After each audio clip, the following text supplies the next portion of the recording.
including the nominated members, are eligible to cast their votes.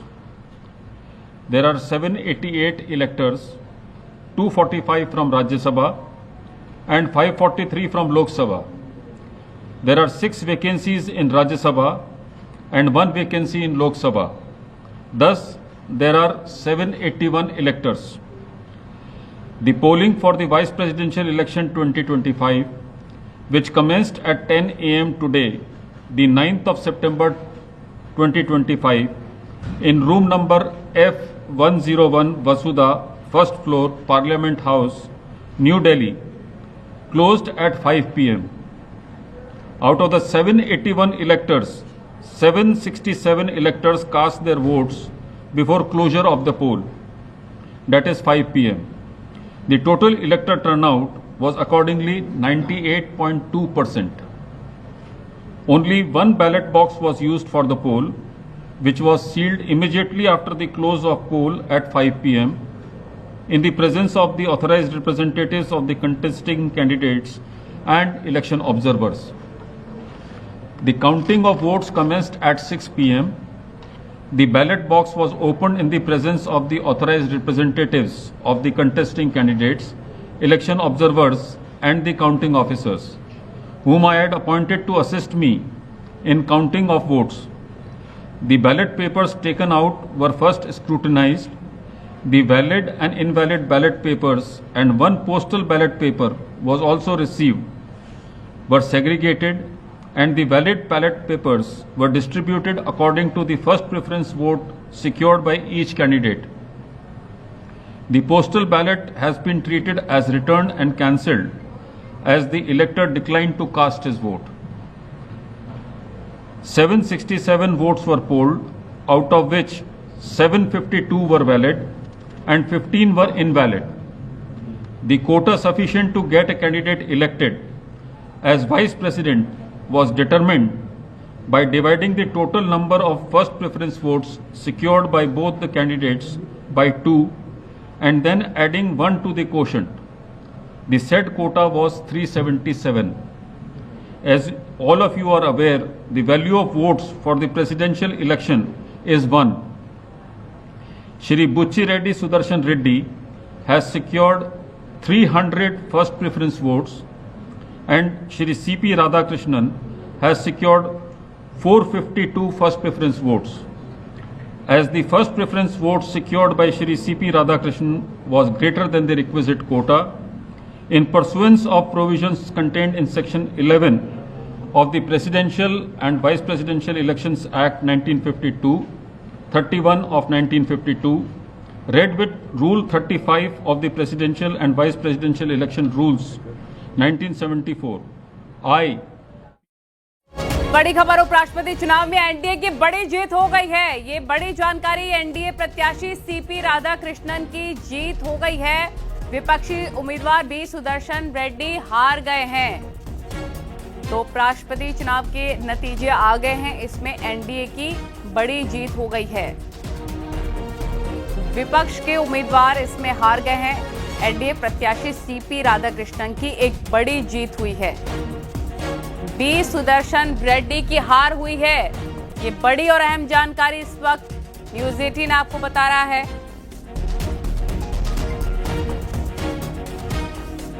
कि विपक्षी उम्मीदवार B Sudarshan Reddy हार गए हैं।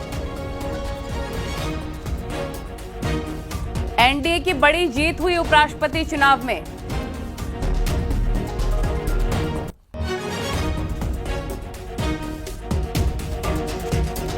चार 452 वोट सीपी राधाकृष्णन को मिले हैं। उपराष्ट्रपति चुनाव में एनडीए ने एक बड़ी जीत हासिल कर ली है और विपक्ष के उम्मीदवार सुदर्शन रेड्डी हार गए हैं। ये बड़ी और अहम जानकारी इस वक्त न्यूज 18 आपको बता रहा है।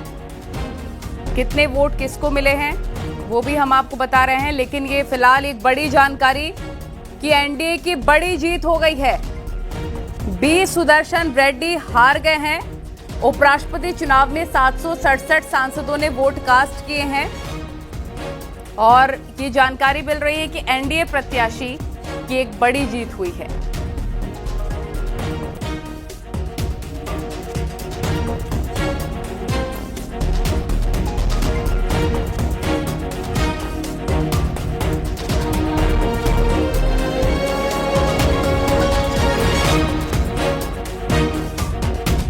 अनुपम हमारे सहयोगी लाइव हमारे साथ जुड़ गया न्यूज रूम से। अनुपम, एक बड़ी जीत हुई है यहाँ पर एनडीए के उपराष्ट्रपति चुनाव में।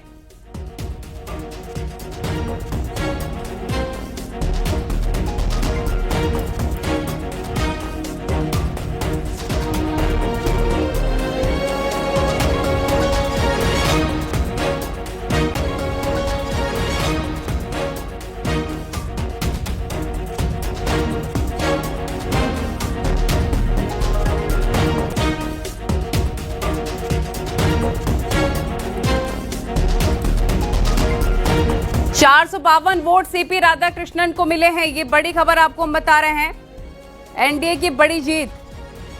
न्यूज रूम से लाइव हमारे साथ अनुपम जुड़ गए। अनुपम, एक बड़ी जीत एनडीए की यहां पर हो गई है। सबसे बड़ी बात यहां पर है कि जिस तरीके से सीपी राधाकृष्णन को नल्ली 452 वोट मिले हैं, ऐसे में सबसे बड़ी बात यहां पर यह है कि यह बताता है कि कहीं ना कहीं जिस तरीके से यह संख्या बल 452 तक पहुंचा है, यानी कि कहीं ना कहीं क्रॉस वोटिंग की बात सामने आ रही है। यानी कि विपक्ष के कुछ सांसदों ने एनडीए को वोट किया है, एनडीए के उम्मीदवार सीपी राधाकृष्णन को वोट किया है। अब यहां पर चीजें जरूर साफ होती हुई दिखाई देंगी थोड़ी देर बाद, क्योंकि अभी जिस तरीके से यहां पर भी सुदर्शन रेड्डी को आपको बता दें कि 300 वोट मिले हैं, तो यहां पर अब ये चीजें कुछ ही देर के बाद साफ होंगी। लेकिन फिलहाल सबसे बड़ी बात यह कि जिस बात के कयास लग रहे थे, जिस बात की चर्चाएं लगातार हो रही थी, उसमें यहां पर सबसे बड़ी बात यह है कि राधाकृष्णन ने यहां पर बढ़त बनाई और 452 वोट उनको यहां पर मिले हैं। और जिस तरीके से राष्ट्रपति चुनाव में एनडीए की जीत को लेकर के लगातार शुरुआत से ही लग रहा था कि एनडीए का पड़ा भारी होगा, एक बार फिर यहां पर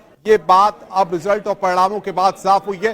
दो तीन बातें बड़ी महत्वपूर्ण है। सुदर्शन रेड्डी को यहां पर जो अपडेट आया है, जानकारी जिस तरीके से अनाउंसमेंट किया गया है, उसके मुताबिक 300 वोट मिले हैं। यानी कि आप समझिए 452 वोट राधाकृष्णन को और 300 वोट यानी कि 752, कुल 768 कुल। यानी कि आप देखिए कि 752 की जो फिगर निकल करके सामने आई है, वो 752 में 452 वोट मिले हैं राधाकृष्णन को और 300 वोट वी सुदर्शन रेड्डी को मिले। और इस तरह से लेकिन अनुपम ये जो नतीजे सामने आ रहे हैं, इस पे ये साफ तौर पर झलक रहा है कि जबरदस्त तरीके से क्रॉस वोटिंग भी हुई है। 30 वोट पड़े हैं विपक्ष के एनडीए को।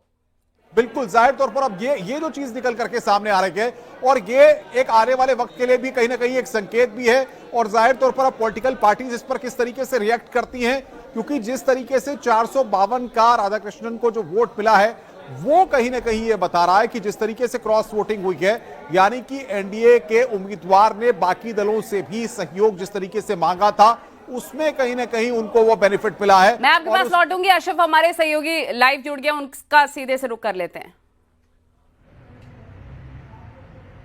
अशरफ, क्या मेरी आवाज आपको मिल पा रही है?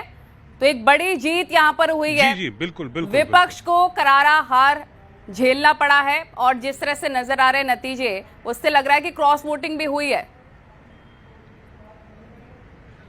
बिल्कुल। देखिए, अब जो उपराष्ट्रपति पद के चुनाव नतीजे घोषित हो गए, तो उससे साफ जाहिर है कि ये विपक्ष के लिए एक करारी हार है। हालांकि इस हार के लिए विपक्ष पहले से ही तैयार था। सबको पता था कि एनडीए के पक्ष में आंकड़े हैं, एनडीए के पास 450 से ज्यादा वोट हैं, जबकि जो विपक्ष है वो 300 के आसपास ही सिमट जाएगा। लेकिन अब जो चुनाव परिणाम आ गए हैं सामने, अभी सेक्रेटरी जनरल राज्यसभा ने चुनाव के घोषणा कर दी है परिणामों की कि 452 वोट जो हैं एनडीए के प्रत्याशी सीपी राधाकृष्णन को मिले हैं, जबकि इंडिया गठबंधन के उम्मीदवार बी सुदर्शन रेड्डी को 300 वोट मिले हैं। तो बहुत साफ है कि एनडीए के जो क्रॉस वोटिंग हुई, एनडीए के पक्ष में क्रॉस वोटिंग हुई है, इंडिया गठबंधन की तरफ से क्रॉस वोटिंग की गई है। और इसका अनुमान लगातार एनडीए के जो नेतृत्व थे, जो बीजेपी के बड़े नेता थे, वो कह रहे थे लगातार कि